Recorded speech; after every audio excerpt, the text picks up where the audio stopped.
An extensive legislative agenda is set for the return of Parliament, according to Attorney General Ryan Pinder, who detailed bills expected to be introduced, debated, and passed when Parliament reconvenes in September. Among them is a bill which aims to address crime in the country. Pinder says the government is looking to table legislation to strengthen the National Crime Intelligence Agency, amendments to the Defense Act to broaden the influence of the National Security Council of the Bahamas, and the introduction of a criminal law overhaul project. And what that will do is look at all of our criminal laws to modernize them, to bring them into international best practices, but also to look at certain elements of case law, especially in the Court of Appeal, decisions that have been made that we would want to look at from a legislative point of view to assist with the criminal enforcement and prosecution. A complete overhaul of the Public Procurement Act, which was passed last year under the Minister of Administration, is also in the works. The law requires the government to publish details of approved contracts and procurement activities within 60 days of the award of the contract.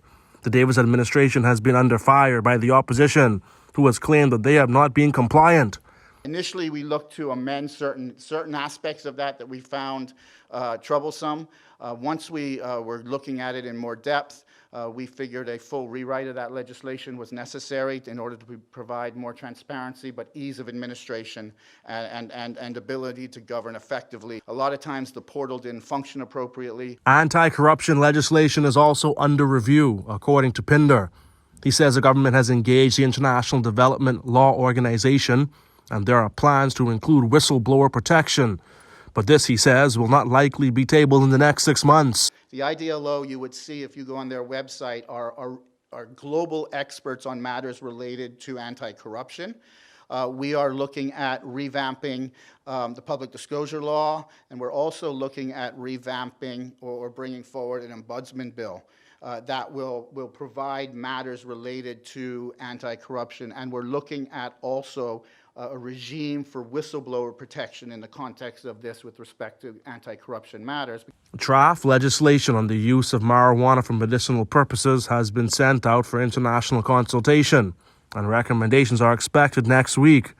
According to Pinder, government is also putting together separate legislation to deal with industrial hemp in support of agribusinesses.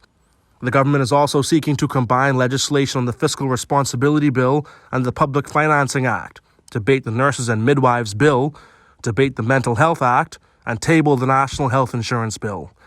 Reporting for the Guardian News Network, I'm Jared Higgs.